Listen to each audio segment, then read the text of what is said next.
साहेब भी सतनाम सब कोई कनी अगाड़ी घुसे की जगह भर अगाड़ी घुसे अगाड़ी अगाड़ी सब खाली है खाली है सब कुछ आराम होता सत्संग नहीं सुनी बैठ जाओ बच्चा चला होता अगाड़ी चला अगाड़ी अब बैठ जाओ बैठो आप अपना छोड़ दियो हम बैठ जाओ अब वक्त हलाली करो सब हलाली करो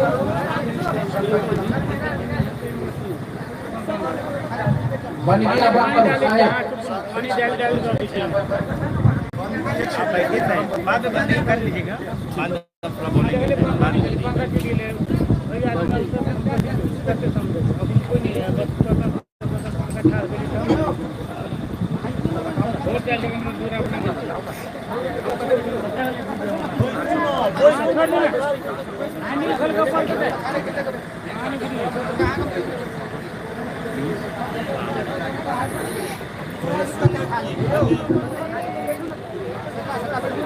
आज पछा करूं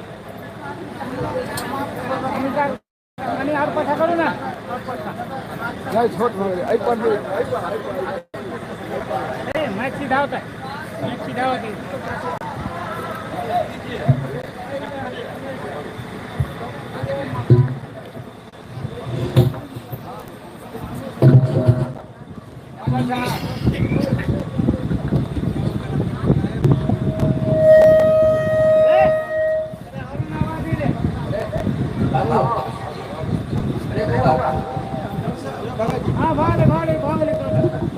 सब माइक के बंद सब माइक के बंद करो ना सब माइक के बंद करो एक खोल एक का डिवाइड है सिस्टम में के रह रहा हेलो हेलो हेलो बात नहीं है मैं बात इको कम कर हेलो हेलो हेलो शाहे बंदगी सतनाम शाहे बंदगी सतनाम शाहे बंदगी सतनाम बोले नितिन साहेब की नितिन साहेब की थारी धाम की अरे के सब संत भगवान की शाहे बंदगी सतनाम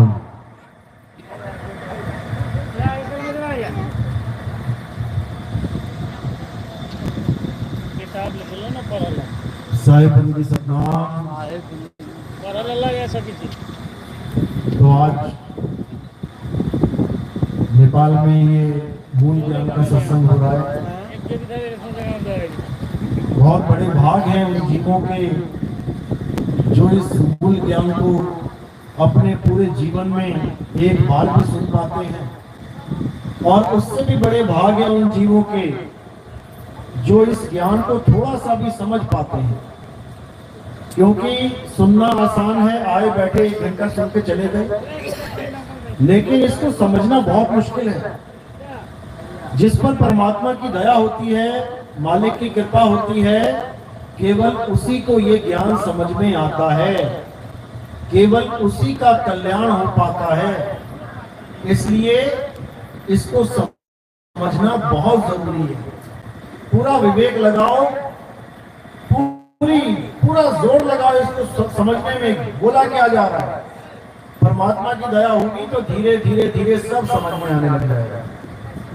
तो आज इसी मूल ज्ञान का खुलासा करेंगे, जिसके लिए कबीर साहब ने आज से 600 साल पहले ये ग्रंथों में दर्ज करवा दिया था कि एक ऐसा समय आएगा जब घर घर होगा बोध विचारा।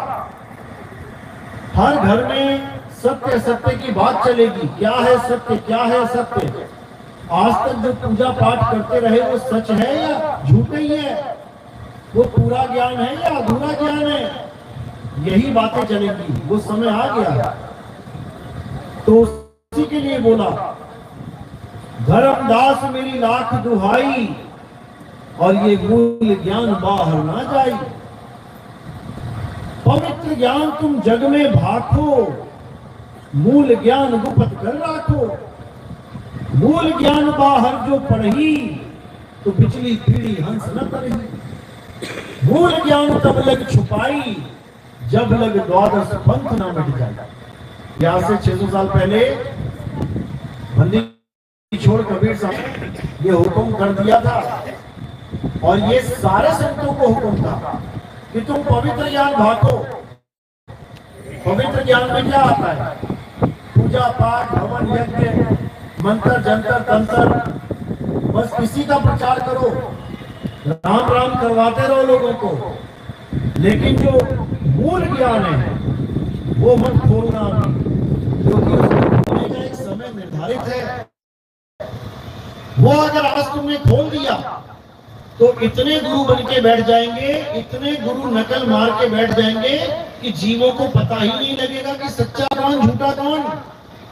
इसलिए उस आत्म ज्ञान को, उस मूल ज्ञान को छुपा के रखो। हाँ, कोई विवेकी हंस आता है, बात समझता है, उसको जरूर दे दो, उसको एकांत में उस दुख भेद को बता दो, ताकि उसका उसी जन्म में कल्याण हो सके। लेकिन अगर कोई विवेकी नहीं है तो कोई बात नहीं, उससे राम राम ही करवाते रहो, क्योंकि उसकी भक्ति शुरू हो जाएगी तो उसको अगला जन्म मनुष्य जन्म ही मिलेगा। आज इतनी आबादी मनुष्य की क्यों बढ़ रही है? ये वही लोग हैं जो पिछले जन्मों में भक्ति करते आ रहे हैं, पूर्ण नहीं हो पाती है, इसलिए वापस जन्म ले लेते हैं। तो अब वो समय आया है जब सबकी भक्ति पूर्ण होगी, सबको वो असली मार्ग मिलेगा, और इसी जन्म में ये सारा जन्म मरण का रोग खत्म हो जाएगा। लेकिन कैसे खत्म होगा? क्या नाम जपने से खत्म होगा? आज जितने भी गुरु शिष्य बना रहे हैं, क्या देते हैं उनको? नाम देते हैं जपने के लिए। जाओ बेटा घर में 2 घंटा जपना, जाओ बेटा 4 घंटा जपना। अरे ये जप तप हम करते आ रहे हैं। जब हम सतयुग में पैदा हुए थे तब भी हमने यही कुछ किया था। जप किया, तप किया, व्रत किया, पूजा किया, हमारी मुक्ति नहीं हो पाई। फिर वापस त्रेता में आ गए। त्रेता में क्या किया? फिर वही किया। जब किया, तप किया, व्रत किया, पूजा किया, पाठ किया, हवन किया, यज्ञ किया, वापस फिर आ गए द्वापर में। द्वापर में क्या किया? फिर वही किया। जब किया, तप किया, व्रत किया, पूजा पाठ किया, हवन यज्ञ किया। अब कलयुग में बैठे हैं आके, आज यहाँ बैठे हैं ना, इसका मतलब हमारी मुक्ति ना तो सतयुग में हुई, ना त्रेता में हुई, ना द्वापर में हुई, वरना यहाँ होते ही ना हम। लेकिन यहाँ बैठे हैं, इसका मतलब हमने आज तक जो कुछ भी किया उससे हमारी मुक्ति नहीं हो पाई। और अगर कलयुग में भी वही करेंगे तो फिर मुक्ति नहीं हो पाएगी। क्या करेंगे कलयुग में? अगर हम जप करेंगे, तप करेंगे, व्रत करेंगे, पूजा पाठ करेंगे, हवन यज्ञ करेंगे, तो वापस आ जाओगे दोबारा से इसी में। और आज जिस माँ को अपनी माँ समझ रहे हो, अगले जन्म में उसकी शक्ल भी याद नहीं रहेगी। याद करो जरा अपने पिछले जन्म की माँ को। कर लेगा कोई क्या? ना पिछले जन्म का बाप याद आएगा, ना माँ याद आएगी, क्योंकि माया ने ऐसा भरम जाल फैला रखा है कि तुम्हें पिछले जन्म ही भूल जाते हैं, तो फिर उसी चक्कर में पड़ जाओगे। तो इस जन्म में हमने क्या करना है अच्छी तरह समझ लो। इस जन्म में सबसे पहले हमने उस चीज को छोड़ देना है जिसकी वजह से हमारा जन्म बार बार हो रहा है। किसकी वजह से हो रहा है? जप, तप, व्रत, पूजा, पाठ, हवन, यज्ञ, इसकी वजह से हम बार बार वापस आ रहे हैं। तो कबीर साहब इशारा कर रहे हैं, मुँह को कहाँ ढूंढे रे बंदे, मैं तो तेरे पास में, ना मैं जप में, ना मैं तप में, ना मैं व्रत उपवास में। बिल्कुल खत्म कर दिया उन्होंने। किसी भी प्रकार का नाम जाप नहीं करना है। जब प्यास लगती है तो कौन सा नाम जपते हो? कौन सा नाम जपते हो प्यास लगती है तो? पानी पानी पानी पानी पानी, जल जल जल, वाटर वाटर वाटर। नाम जपते हो जब प्यास लगती है? नहीं जपते हो। क्या करते हो? सीधे पानी उठा के पी लेते हो। पता है इसलिए पी लेते हो, और पता ना हो तो क्या करोगे? तो जपने लग जाओगे। जब प्यास लगी, माना कहीं ऐसे गांव में चले गए जहां तुम्हें कुछ पता ही नहीं है कि कहां कुआं है, कहां नल लगा है, और तुम्हें प्यास लगेगी तो क्या करोगे? नाम जपोगे। क्या करोगे? ढूंढोगे। उसी को साहिब कह रहे हैं, जपना कुछ नहीं है, ढूंढना है। मोह को कहां ढूंढे रे बंदे, मैं तो तेरे पास में। वो परमात्मा हमारे बिल्कुल पास में है, लेकिन हमें उसके बारे में पता नहीं है।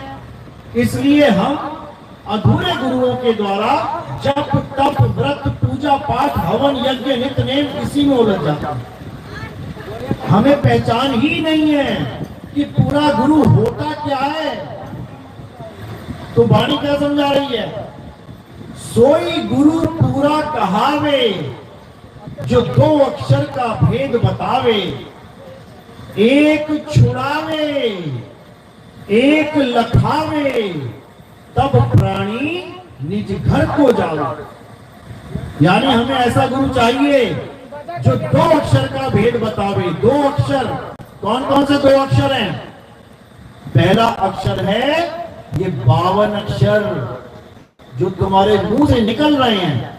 नेपाल में नेपाली के, हिंदुस्तान में हिंदुस्तानी के, चीन देश में चाइना के, अमेरिका में अंग्रेजी के, अरब देश में अरबी के, ये सारे अक्षर जो तुम्हारे मुंह से निकल रहे हैं, इसी की वजह से सारे जप होते हैं। राम राम राम राम राम राम राम राम, अल्लाहु अल्लाहु अल्लाहु, वाहेगुरु वाहेगुरु वाहेगुरु वाहेगुरु। सारे नाम कहां से निकल रहे हैं? मुंह से।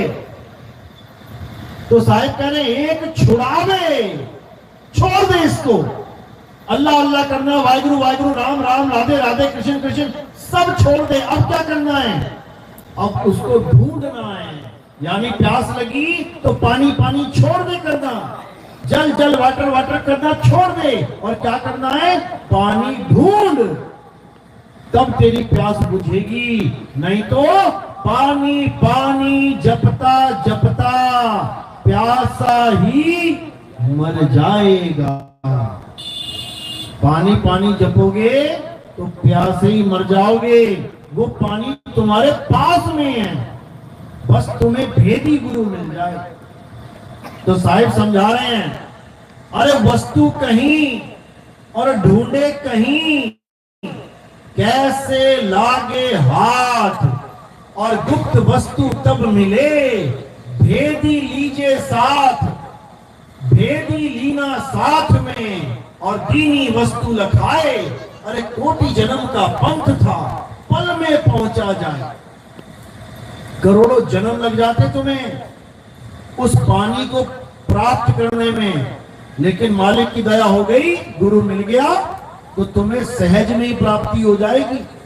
सहज में, बिना एक उंगली हिलाए, बिना पैर के चले, बिना हाथों के करे, बिना आंखों के देखे, बिना मुंह के बोले। कहते हैं माला फेरूं ना हरि भजूं, और मुख से कहूं ना राम, और मेरा हरि मुझे भजे, और मैं पाऊं विश्राम। ऐसी भक्ति करनी है जहां पे तुमने कुछ करना ही नहीं है। तुमने कुछ करना ही नहीं है, तुमने केवल एक ही काम करना है, गुरु के बताए मार्ग पे अटल हो जाना है, बस। और कुछ नहीं करना। कोई जप नहीं, कोई तप नहीं, कोई व्रत नहीं, कोई पूजा पाठ हवन यज्ञ नित्य नेम, कोई तीर्थ मूर्त, कहीं नहीं जाने की जरूरत, कहीं भी नहीं। बस सहज हो जाना है। गुरु समझाएगा कैसे सहज होते हैं, कैसे अचल होते हैं, और बस तुमने अचल हो जाना है। बिल्कुल वैसे जैसे एक पनिहारिन होती है। पनिहारिन चलती है सड़क पे, कीचड़ आ गया बचेगी, पानी आ गया बचेगी, गड्ढा आ गया बचेगी, लेकिन उसका ध्यान कहाँ है? उसके मटके पे, यानी चल वो दुनिया में रही है और ध्यान उसका मटके में है। ऐसे ही तुमने भी ऐसी भक्ति करनी है। चलना, खाना, पीना, घूमना ये सब कर रहे हो और साथ साथ में तुम्हारा मटका भी अचल हुआ पड़ा है, तुम्हारा ध्यान मटके में है। इसी प्रकार भक्ति करनी है। इसी को बोला साधो सहज समाधि भली है। ये जपी तपी वाली समाधि नहीं लगानी है। साधो सहज समाधि भली है। अरे गुरु प्रताप जिस दिन से जगी है दिन दिन अधिक चली है। कहते जहां जहां डोलू सो परिक्रमा, मुझे अलग से कोई 84 कोस यात्रा नहीं करनी पड़ेगी। जहां जहां डोल रहा हूं वो परिक्रमा ही हो रही है मालिक की। जहां जहां डोलू सो परिक्रमा, अरे जो जो करूं सो पूजा। खेत में काम कर रहे हो, पूजा चल रही है तुम्हारी, तुम्हें अलग से पूजा करने की जरूरत नहीं है कि अलग से जाओगे खेत का काम छोड़ के मंदिर में। काम कौन करेगा फिर? काम करते करते ही पूजा चल रही है। जहां जहां डोलू सो परिक्रमा और जो जो करूं सो पूजा। गिर है उजाड़ एक सम देखूं, भाव मिटाऊं दूजा। यानी महल हो चाहे झोपड़ी हो, दोनों के लिए एक निगाह हो जाएगी। क्यों? अरे भैया झोपड़ी भी यहीं छोड़ के जाना है और महल भी यहीं छोड़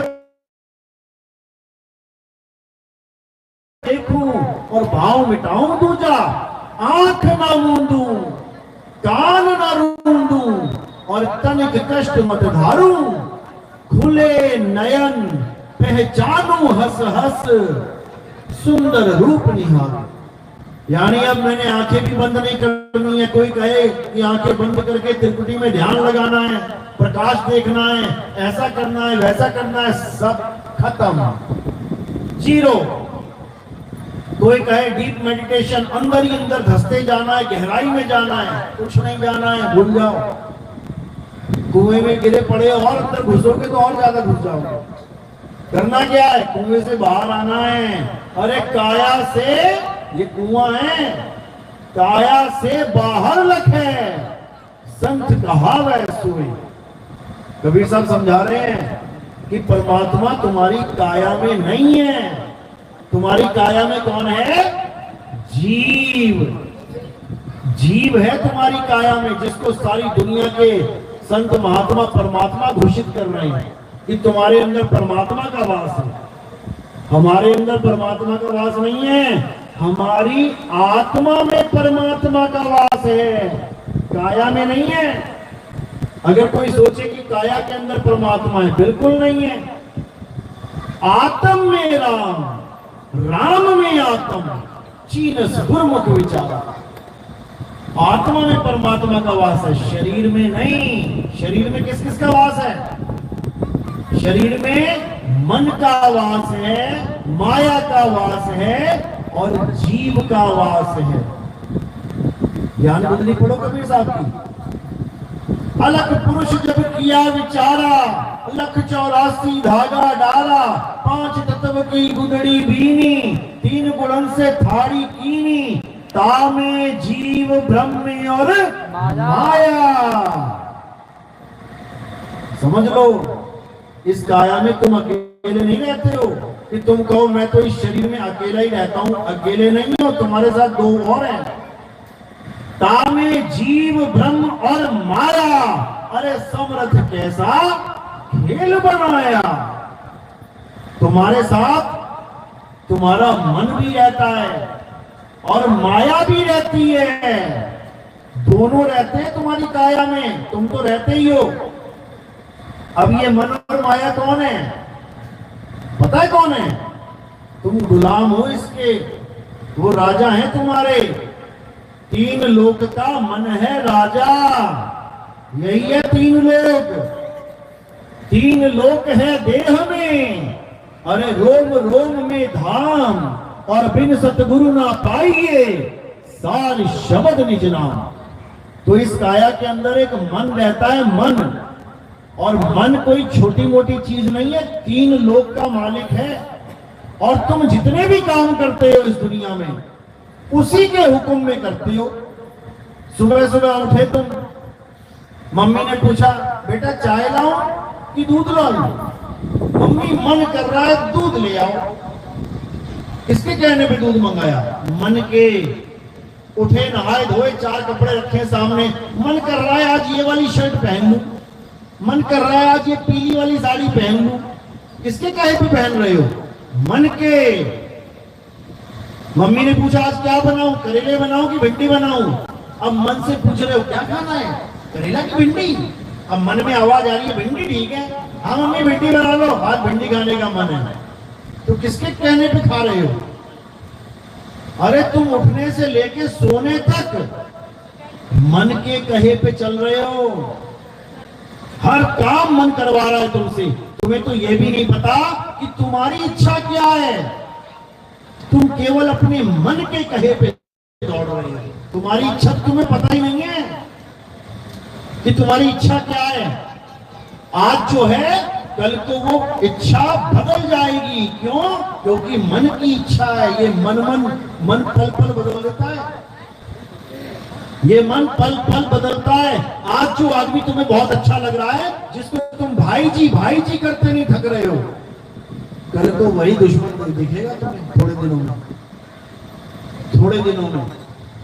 आज तुम्हें लग रहा है कि सास मेरी बहुत बड़ी दुश्मन है, थोड़े दिनों में ऐसा कुछ हो जाएगा कि सास से अच्छी कोई लगेगी नहीं।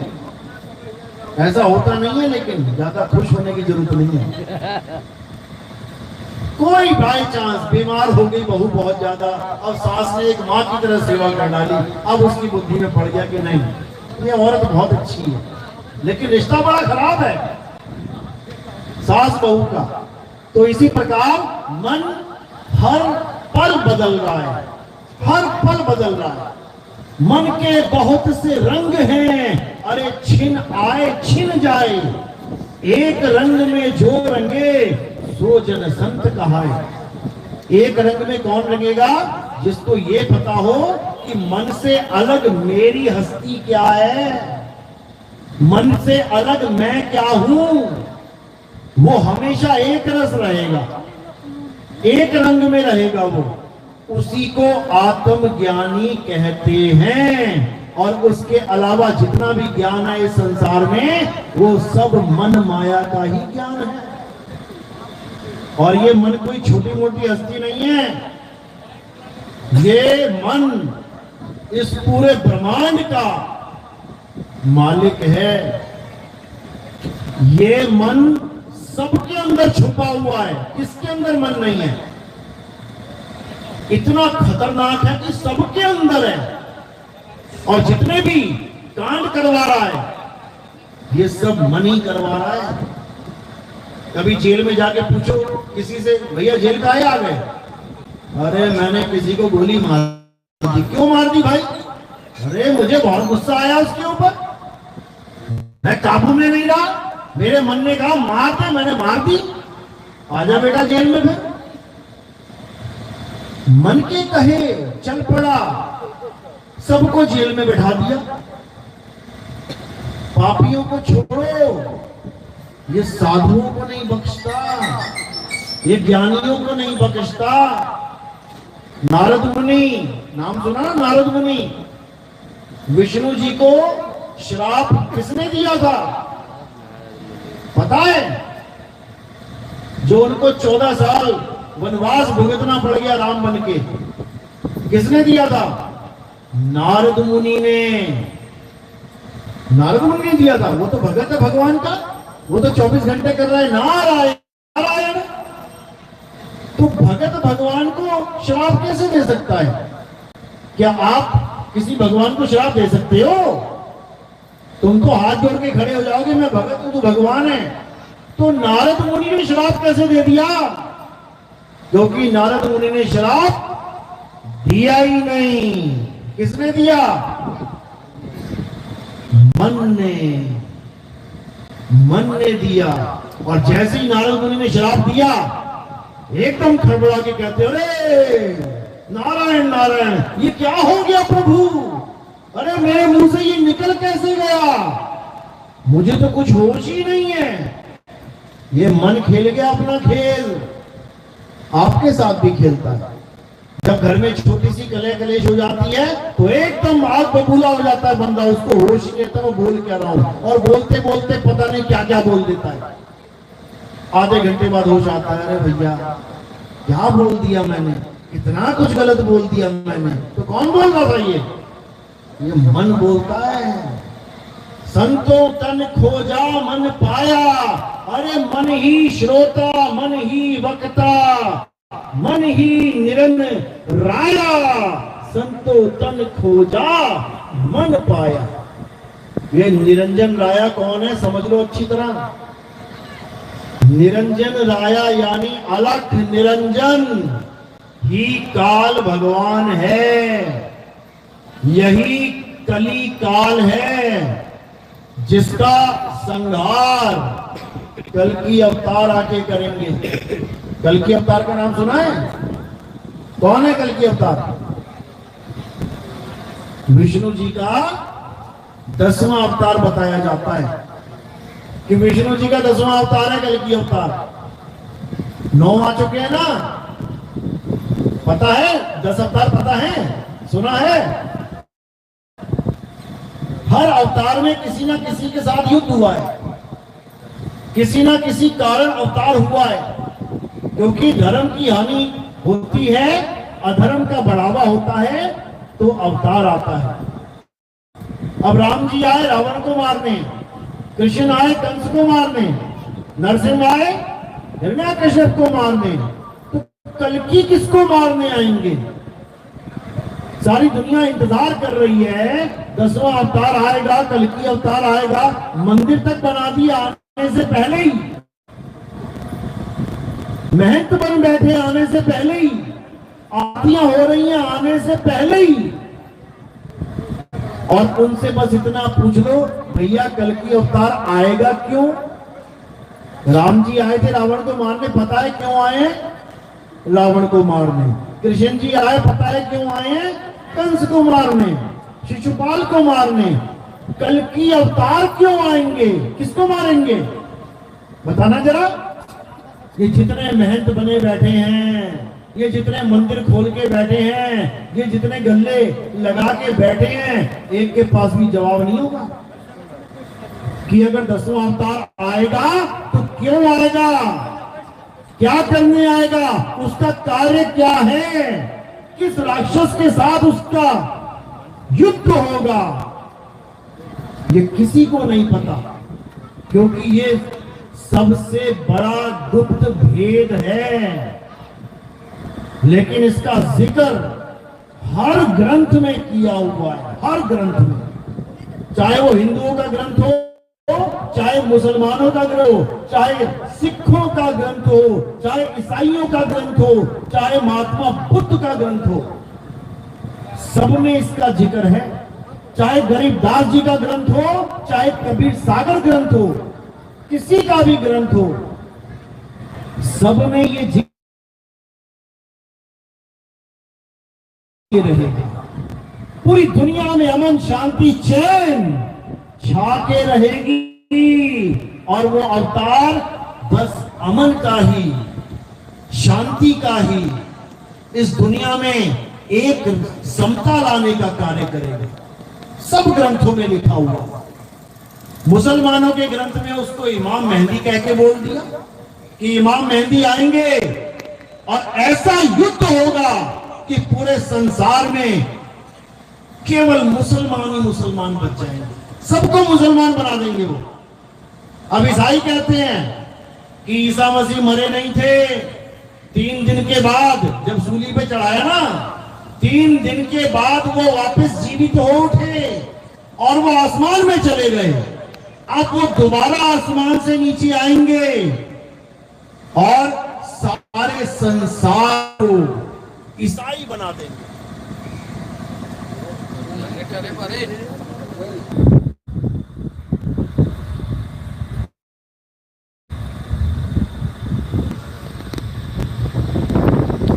और हिंदू क्या कहते हैं कि 10वां अवतार होगा पूरे संसार में वो सबको सनातनी बना देगा। सारी दुनिया में सत्य सनातन का परचम लहराएगा और तब कलयुग से सतयुग आ जाएगा। गुरु ग्रंथ साहब में क्या लिखा है? उसमें लिखा 78 जान 97 होर भी उठसी मर्द का चेला, या होर भी उठसी मर्द का चेला, यानी एक मर्द का चेला, एक मर्द का चेला ऐसा आएगा। मर्द क्या? मर्द किसे कहते हैं? मर्द ऐसा आएगा। मर्द क्या? मर्द किसे कहते हैं? मर्द कहते हैं परमात्मा को। मर्द का चेला यानी एक परमात्मा का एक हंस आएगा, एक उसका प्रचार करने वाला आएगा जो सारे संसार में अमन शांति ले आएगा। बुद्ध के धर्म में क्या लिखा है? उसमें लिखा है एक और बुद्ध आएगा जिसका नाम होगा मैत्रेय बुद्ध। मैत्रेय, गूगल पे सर्च करोगे मैत्रेय बुद्ध, पूरी कहानी आ जाएगी सामने। उसका क्या काम होगा? सारी दुनिया में मैत्री, मैत्री क्या होता है? मित्र क्या होता है? दोस्ती। वो सबकी दोस्ती करवा देगा। हिंदू, मुस्लिम, सिख, ईसाई, बौद्ध, जैन, परमात्मा को मानता है नहीं मानता है, वो सबको एक कर देगा। उस ग्रंथ में ये लिखा हुआ है। उड़िया भाषा में जो ग्रंथ है भविष्य मालिका, उसमें अच्युतानंद स्वामी जी ने क्या लिखा है कि वो अवतार आएगा और घोड़े पे बैठ के नहीं आएगा, वो गुरु के रूप में आएगा, ज्ञान के रूप में आएगा और सारी दुनिया को ऐसा ज्ञान देगा कि सारी दुनिया में एक ही सत्ता स्थापित कर देगा। कौन सी सत्ता? सत्य सनातन धर्म की सत्ता। क्योंकि हमें पता ही नहीं है कि हम सत्य सनातनी हैं या हम हिंदू हैं। क्या है आप, हिंदू हो कि सनातनी हो? हिंदू कौन है? हाथ खड़ा करो जरा। हिंदू हाथ करो, ये हिंदू हैं ये सब। चलो नीचे नीचे कर लो। अब सनातनी कौन है? हाथ खड़ा करो। सनातनी, सनातनी नहीं हो? अच्छा, हिंदू भी हो सनातनी भी हो। अब मतलब समझ लो, दोनों का फर्क समझ लो क्या है। हिंदू क्या है, सनातनी क्या है, इन दोनों को अच्छे से समझ लो। हिंदू वो होता है जो देवी देवताओं की पूजा करता है, जो मंदिर में जाता है, शंख बजाता है, घंटी बजाता है और देवी देवताओं की पूजा करता है। देवी देवता तो मंदिर में मिलेंगे नहीं, लेकिन मूर्तियां रखी हैं, मूर्तियों की पूजा करता है। उसको हम कहते हैं हिंदू। वो हो गया हिंदू। अब सनातनी क्या होता है? सनातनी वो होता है जो देवी देवताओं की पूजा नहीं करता। तो किसकी पूजा करता है?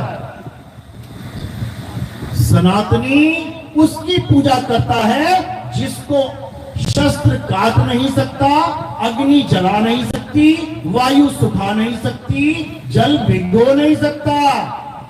नैनम छिंदन्ति शस्त्राणि नैनम दहति पावका न चैनम क्लेदन्तापो न शुष्यति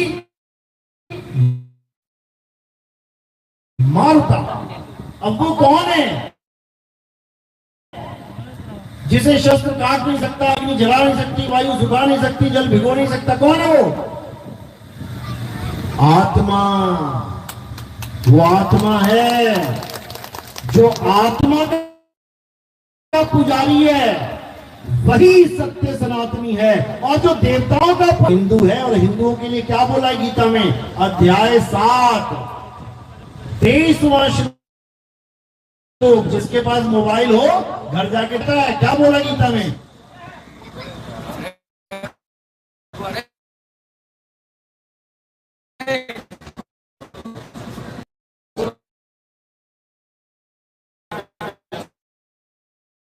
पड़ेगा।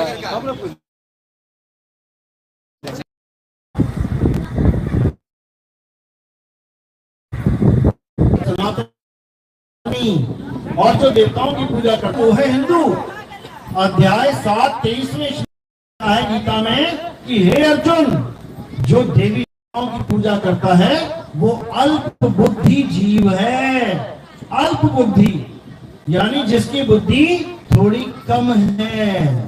साफ लिखा है। उसके बाद क्या लिखा है? हे अर्जुन, जो देवी देवताओं की पूजा करता है वो देव को जाता है, जो पितरों की पूजा करता है वो पितर लोक को जाता है, जो भूतों की पूजा करता है वो भूतों के लोकों में जन्म लेते हैं। इन तीनों में से कोई भी मुझ तक नहीं पहुंच पाता। बिल्कुल क्लियर। मुझ तक का मतलब ये नहीं कि कृष्ण जी की पूजा करनी है। कृष्ण जी के पैर में क्या लगा था अंत समय में? तीर। तो जिसके पैर में तीर लग गया उसको तो शस्त्र ने छेद दिया, काट दिया।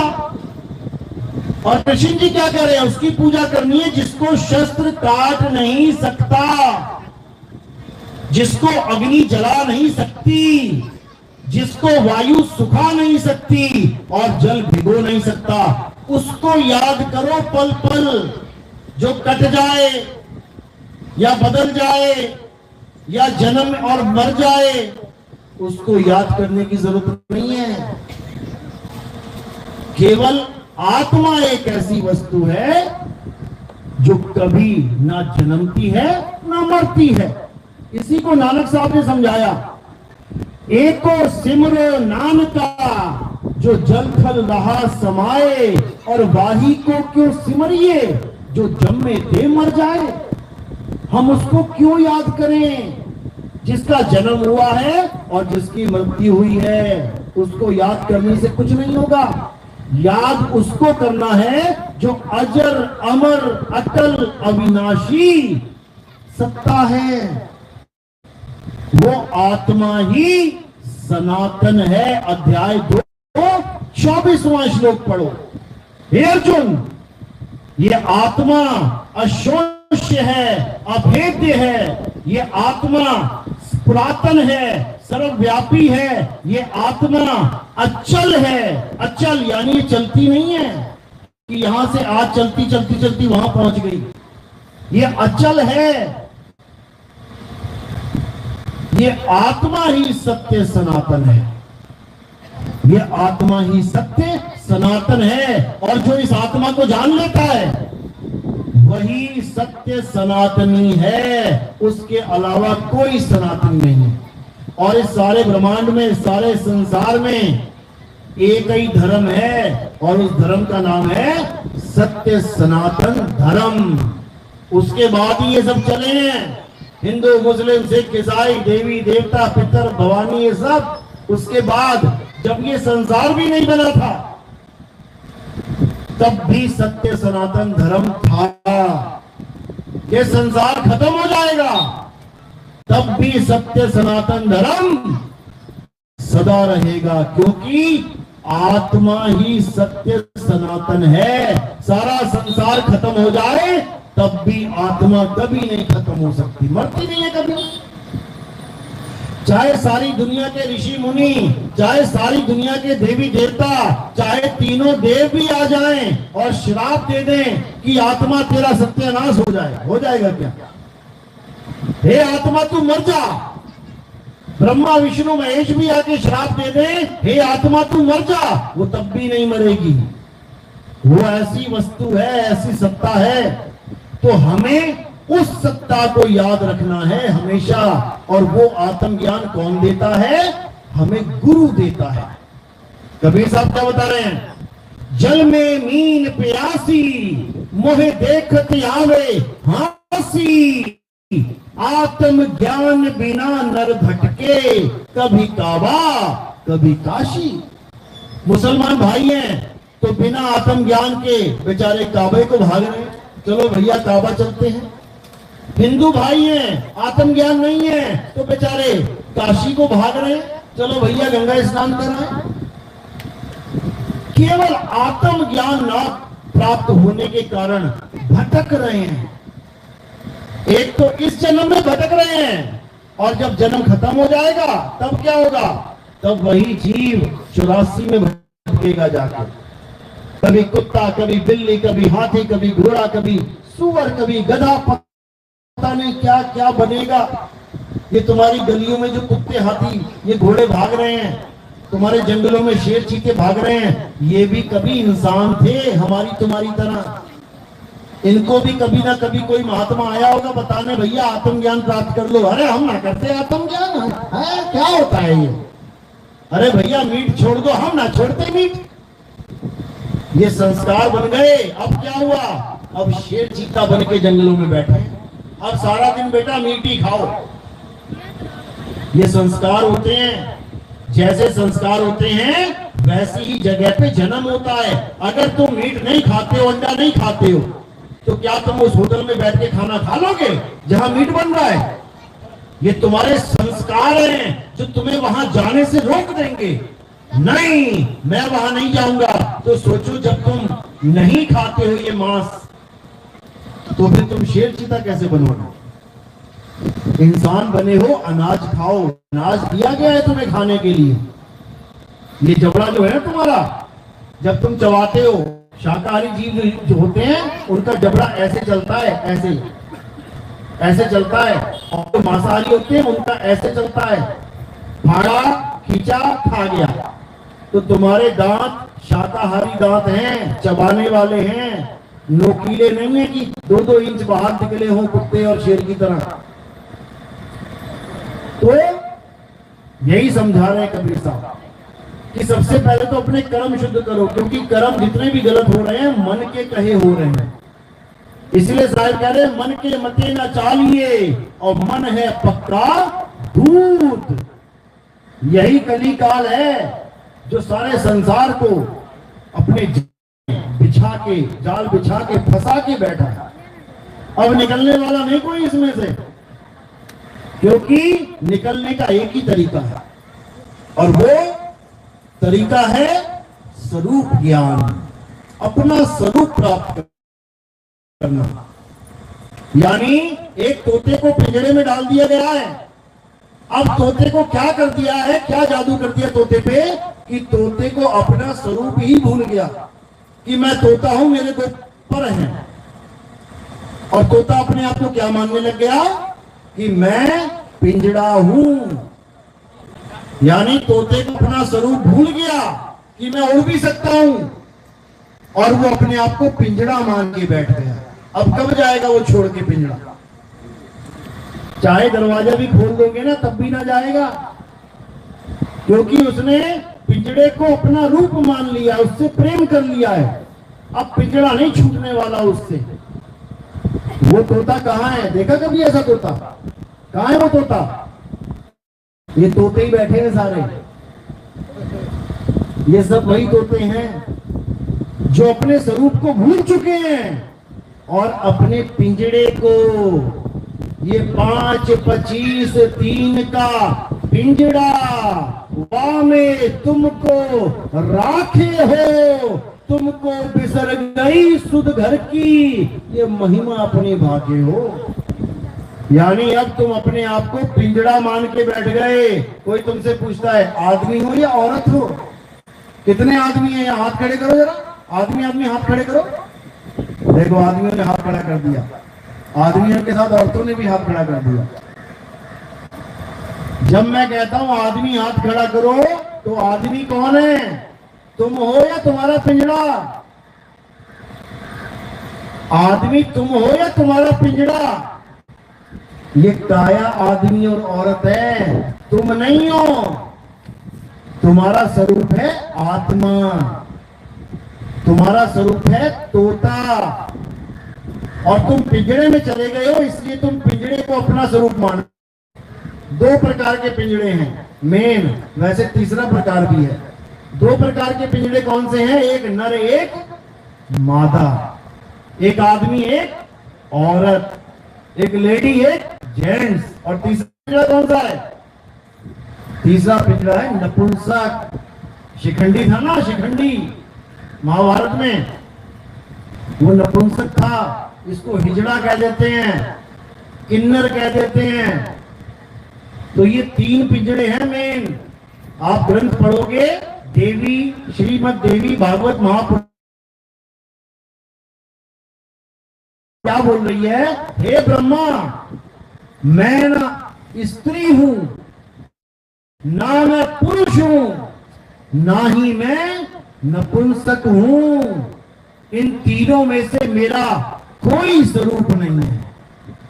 ये देवी बोल रही है, अष्टांग देवी, शेरावाली माता कह लो, जगजननी कह लो, अपना स्वरूप ज्ञान बता रही है वो, कि ना मुझे कोई आदमी समझे, ना मुझे कोई औरत समझे, ना मुझे कोई किन्नर समझे, क्योंकि ये तीनों ही काया हैं, पिंजड़े हैं, मिट्टी है, मैं नहीं हूं। यही कृष्ण जी कह रहे हैं, हे अर्जुन, ना मैं नर हूं, ना मैं मादा हूं, ना मैं नपुंसक हूं, मैं आत्मा हूं। तू और मैं ये शरीर नहीं है। ये शरीर तो हमारे कपड़े हैं, कुछ दिन के लिए मिले, कुछ दिन के बाद उतार देंगे। कपड़ों के मर जाने पर भी तेरा और मेरा अंत नहीं होता, क्योंकि हम अजर अमर अविनाशी आत्मा हैं। यह समझाया गया गीता के ज्ञान में, देवी भागवत के ज्ञान में, हर ग्रंथ में यही समझाया गया, लेकिन कोई भी इस भेद को नहीं जान पाता। और बस जो पुराने संस्कार दिए गए हैं, मंदिर चले जाओ, मस्जिद चले जाओ, गुरुद्वारे चले जाओ, अच्छी बात है, जाना चाहिए। क्यों? क्योंकि शुरुआत वही, स्कूल होते हैं छोटे छोटे, आंगनबाड़ी, पहली दूसरी क्लास तीसरी क्लास हर गांव में होती है। जाना चाहिए, बच्चों को जाना चाहिए। क्यों? शुरुआत वहीं से होती है। लेकिन क्या कोई बच्चा उस क्लास में बैठा बैठा डॉक्टर बन जाएगा? क्या 5वीं तक पढ़ाई की अगर स्कूल में सारी उम्र बैठ जाए तो क्या इंजीनियर बन जाएगा? नहीं बनेगा, सारी उम्र 5वीं में ही रहेगा। इसी प्रकार मंदिर, मस्जिद, गुरुद्वारे, चर्च ये सब बने हैं छोटी क्लास के लिए, छोटे बच्चों के लिए। कि क्या कर रहा है भैया, सुबह सुबह मंदिर जा, जल चढ़ा, पूजा आरती कर, ताकि तेरी एक दिनचर्या बने, तुझे भगवानों से प्रेम हो, राम जी से प्रेम हो, कृष्ण जी से प्रेम हो, माता से प्रेम हो, तभी तो उनके ग्रंथ पढ़ोगे खोल के। अच्छा, कृष्ण जी की कभी पूजा नहीं करी तो गीता की पूजा क्या करेगा? जब पिता को पिता ही नहीं मानता तो पिता का कहा क्या मानेगा? तो कहा मानने के लिए पहले पिता से प्रेम होना चाहिए, तभी तो बात मानेगा। तो इसी प्रकार गीता का ज्ञान तो भाई तब समझेगा जब पहले कृष्ण जी से तो प्रेम हो। तो कृष्ण जी से प्रेम कैसे होगा? मंदिर जाएगा, पूजा करेगा, भले मन्नत मांगने के लिए जा रहा है, बच्चा है, मांगना चाहता है कुछ, मांग ले, कोई बात नहीं, और वो देने वाला दे भी देता है कि चलो इसकी श्रद्धा बनी रहे।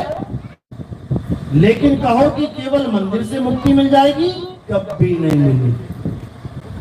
वो को कहां ढूंढे रे बंदे, मैं तो तेरे पास में, मंदिर में, ना मस्जिद में, ना काबे कैलाश में, खोजी होए तुरंत मिल जाऊं एक पल की तलाश में। और कहे कबीर सुनो भाई साधो, मैं तो हूं विश्वास में।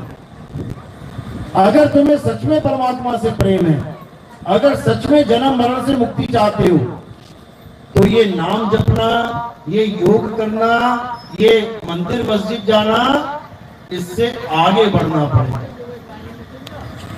खुद में आना पड़ेगा। यही है असली मंदिर। मंदिर को तोड़ो जरा। मंदिर यानी मंदिर का जो नाम है उसको अगर संधि विच्छेद करोगे, दो हिस्सों में तोड़ोगे तो क्या बनेगा?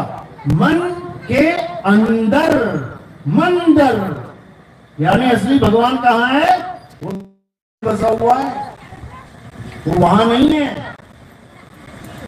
अगर वहां होता, अगर मंदिर में भगवान होता, तो क्या ताला लगाने की जरूरत है रात में? अपने घर में ताला लगाते हो ना, जब घर में कोई नहीं होता ताला लगा के जाते ना। बाहर ताला लगाए तो इसका मतलब क्या है कि अंदर किसी दोस्त के यहाँ गए, किसी रिश्तेदार के यहाँ गए, अगर वहां ताला लगाए तो इसका मतलब क्या है? घर के अंदर कोई नहीं, घर के अंदर कोई नहीं है। इसी प्रकार अगर रात में मंदिर में ताला लग रहा है तो इसका मतलब मंदिर में कोई नहीं है। अगर होता तो कभी भी अखबार में ये लिख के ना आता कि फलाने मंदिर में गल्ला चोरी हो गया, फलाने मंदिर में जब तुम अपना सामान की रक्षा करना जानते हो तो भगवान अपने सामान की रक्षा करना नहीं जानता क्या? समझो, आपको समझना है। अगर भगवान मंदिर में, सोमनाथ मंदिर कितनी बार लूटा गया? कितनी बार? 17 बार। अरे एक आदमी का घर कभी नहीं लूटा होगा 17 बार। एक बार चोरी हो गई तो बढ़िया वाला ताला लगा दिया, दूसरी बार चोरी हो गई तो कैमरा लगा दिया, तीसरी बार चोरी नहीं होने देगा। वो कुत्ता पाल लेगा, कोई इंतजाम कर लेगा, वो बार बार चोरी होने नहीं देगा। 17 बार चोरी हो गई, 17 बार मंदिर ही लूट के ले गए। भैया तो भगवान कहाँ है? कहाँ है भगवान? जब भगवान का घर ही सुरक्षित नहीं है तो तुम्हें क्या लगता है तुम्हारा घर बचा लेगा भगवान, जिसका अपना ही घर लूट गया? समझो बात को। तुम 25 मूर्तियां रख लो अलग अलग भगवानों की, जो तुम्हें लगता है सबसे शक्तिशाली है। एक चोर आएगा, ताला तोड़ेगा, अलमारी खोलेगा, कौन सा वाला भगवान रोकेगा उसे? है कोई? है किसी में दम? नहीं रोक सकता। वो सारा माल खजाना लेके चला जाएगा। क्यों? क्योंकि मूर्ति में भगवान नहीं है। और तुम्हें कुत्ता पाल लेना, बढ़िया वाला अंग्रेजी पिटबुल, 10 चोर होंगे ना, 10 में से 10 भी ना चोरी कर पाएंगे, वो अकेला ही बहुत है 10 के लिए। लेकिन क्यों? कारण क्या है? हंसना नहीं है, कारण क्या है? कारण है आत्मा। कुत्ते में आत्मा है, मूर्ति में आत्मा नहीं है। इसलिए मूर्ति किसी का कुछ बिगाड़ ही नहीं सकती। और एक कुत्ता अकल दे देगा अच्छी तरह। इसी को समझना है। इसको कहते हैं जड़ और चेतन। जड़ क्या है? पत्थर की मूर्तियां जड़ हैं। यानी तुमने अगर ऐसे रख दी तो ऐसे रहेंगी, अगर ऐसे रख दी तो ऐसे रह जाएंगी, उठ नहीं सकती वो। और तुम बकरी के बच्चे को टेढ़ा कर देना जरा, 2 मिनट में उठ जाएगा, फिर टेढ़ा कर देना, फिर उठ जाएगा, फिर टेढ़ा करना, फिर उठ जाएगा। कारण क्या है? क्योंकि ये मूर्ति में प्राण नहीं है। अब कहोगे नहीं नहीं, प्राण प्रतिष्ठा तो की थी। अच्छा, आ जाओ फिर ले आओ प्राण प्रतिष्ठा वाली मूर्ति, उसको टेढ़ा करके देख लेते हैं, उठ जाएगी क्या? नहीं उठेगी, क्योंकि उसमें प्राण नहीं है। वो केवल मंत्र ही फूके गए हैं। अगर पंडित जी प्राण फूक सकते होते तो अपने मरे हुए लड़के में फूक के दिखा दे, अपने मरे हुए जमाई में फूक के दिखा दे प्राण। पढ़ ले मंत्र जितने पढ़ने हैं, अपने ससुर में, अपनी माँ के, अपने बच्चे के प्राण वापस करके दिखा दे। मूर्ति में प्राण डालने की बात करते हैं, जिसमें ना लीवर, ना किडनी, ना फेफड़े, ना दिल, और जिसमें लीवर, किडनी, फेफड़े, दिल सब कुछ है, उसमें तुम प्राण नहीं डाल सकते। समझो बात को। ये जड़ और चेतन सत्ता का निबेड़ा किया जा रहा है कि किसमें चेतना है, किसमें नहीं है। तो साहिब कह रहे जड़ चेतन का करे निबेड़ा, और कहे कबीर सो हंस है मेरा। हंस वो होता है जो सत्य असत्य का निबेड़ा कर लेता है। तो इसीलिए बार बार कबीर साहब समझा रहे हैं। पलटू दास जी ने तो यहां तक कह दिया, संत पलटू भारत में हुए हैं। अरे पलटू पूजे आत्मा, नित आए नित जाए, और पाथर पूजे मूर्खा, हाथ जोड़ घिघियाए। पलटू साहब कह रहे हैं पलटू पूजे आत्मा। बच्चा पैदा होता है, पता लगता है ना कि कोई आया है, क्या करता है वो? रो के बता देता है मैं आ गया। और अगर ना रोए, पड़ा हुआ है, तो उसका मतलब नहीं आया, केवल कपड़े कपड़े आए हैं, पहनने वाला है ही नहीं। तो पलटू पूजे आत्मा, नित्य आए नित्य जाए। यानी कि मुझे पता लग रहा है इसमें आत्मा है कि नहीं है। मैं उस आत्मा की पूजा करता हूं जिसका पता है कि है कि नहीं है। पत्थर का पता है कि आत्मा है कि नहीं है, चाहे प्राण प्रतिष्ठा कर दो, चाहे कुछ कर दो, वो एक सा ही रहता है। तो इसी को समझाया जा रहा है। पाथर पूजे मूर्खा, और हाथ जोड़ घिघियाए। भगवान के मूर्ति के आगे घिघिया रहा है, भगवान जी पैसा दे दो, भगवान जी ऐसा दे दो, वैसा दे दो। वो भगत नहीं है, वो भिखारी है। जो मांगे वो भिखारी होता है। भगत क्या होता है? भगत वो होता है जिसके पास जितना भी है वो भी छोड़ने की हिम्मत रखता है भगवान के नाम पे। ध्रुव, प्रहलाद, ध्रुव का नाम सुना ना? ध्रुव राजा का लड़का था, उसी को राजपाट मिलता, सब कुछ उसी का था, लेकिन भगवान के लिए सब कुछ छोड़ दिया। उसने भगवान के लिए सब कुछ छोड़ दिया। और तुम क्या जाते हो मंदिर में मांगने? तुम भगवान से सब कुछ मांगने जाते हो। वो सब कुछ छोड़ के भगवान को मांग रहा है, तुम भगवान से सब कुछ मांगने जाते हो। सारा उल्टा खेल चल रहा है, क्योंकि तुम्हारे धर्म में तुम्हें सिखाई यही दिया है कि भगवान का मतलब है एटीएम, यानी कार्ड डालो और माल निकालो। भगवान का मतलब ही यही है। कहां जा रहा है भैया? मंदिर जा रहा हूं। क्या करने? मन्नत मांगने जा रहा हूं, इच्छा पूर्ति मंदिर जा रहा हूं, इच्छा पूरी करने जा रहा हूं। कबीर साहब समझा रहे हैं, चाह गई चिंता मिटी, अरे मनवा बेपरवाह, और जिसे कुछ नहीं चाहिए वही शहंशाह। जिसको कुछ नहीं चाहिए वो शहंशाह है, और जिसको चाहिए वो भिखारी है। इसी को समझना है। हमें भक्ति में और भिखारी में फर्क ही नहीं पता लग जा रहा है। तो भक्ति क्या है? भग से भागे भगत कहावे, और जग से भागे साधु। भग और जग दोनों से भागे, ताकर नाम अगाधु। भक्ति वो है जो भग से भागे। भग यानी गर्भ जू। भग से भागे भगत कहावे, जग से भागे साधु। नहीं आना चाहता है, जो संसार को मिथ्या मानता है, नहीं आना दोबारा, नहीं रहना यहाँ पे, रहना नहीं, देश बेगाना है। ये धरती कागज की पुड़िया, अरे बूंद पड़े भूल जाना है, रहना नहीं, देश बेगाना है। तो अगर ये विचार है तो वो साधु है। भग से भागे भगत कहावे, जग से भागे साधु, और भग और जग दोनों से भागे, ताकर नाम अगाधु। यानी जीते जी जो अपने सत्य स्वरूप को प्राप्त कर ले, वो अगाध ज्ञान को प्राप्त कर लेता है। उसको किसी की जरूरत नहीं, उसके लिए कोई भगवान कुछ नहीं, क्योंकि उसका भगवान उसी में आ जाता है। तेरा साईं तुझ में है, जाग सके तो जाग। अरे कस्तूरी कुंडल बसे, मृग ढूंढे वन माही, ऐसे रमता राम है ये दुनिया जाने ना। वो राम हम सब के अंदर रमा हुआ है, सब के अंदर। बिना राम के कोई है ही नहीं यहाँ पे।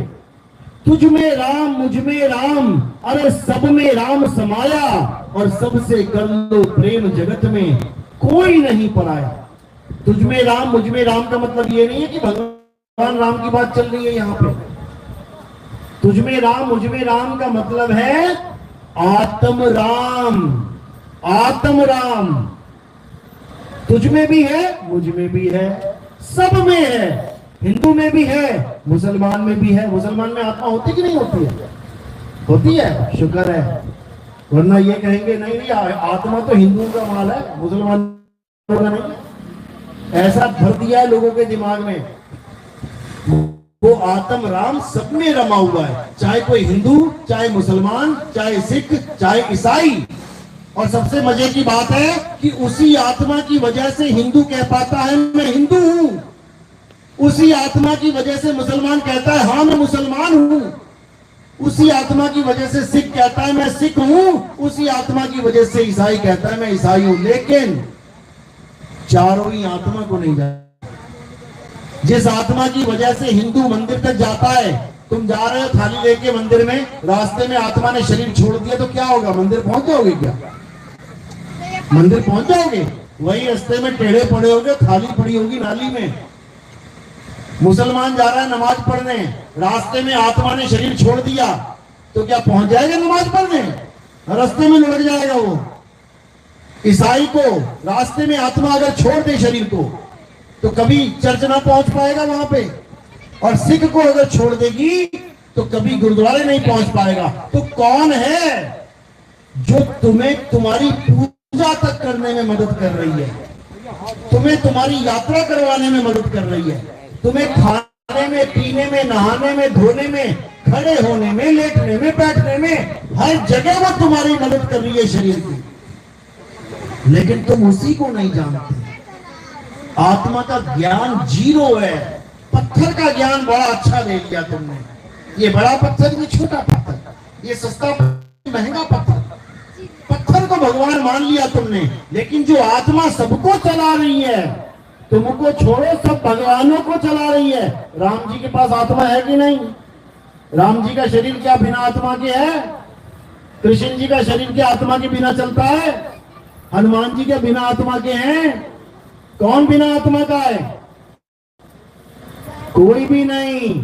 सबको चलाने वाला आत्मदेव है और हम उसी को नहीं जानते।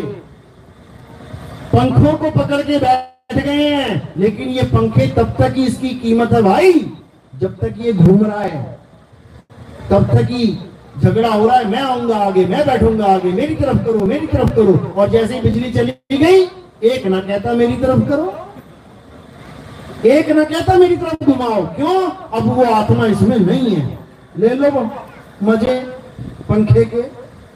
तो इसी प्रकार सब शरीरों के पीछे पड़े हैं। मेरे राम जी, मेरे श्याम जी, मेरे हनुमान जी, मेरे ये जी, मेरे वो जी।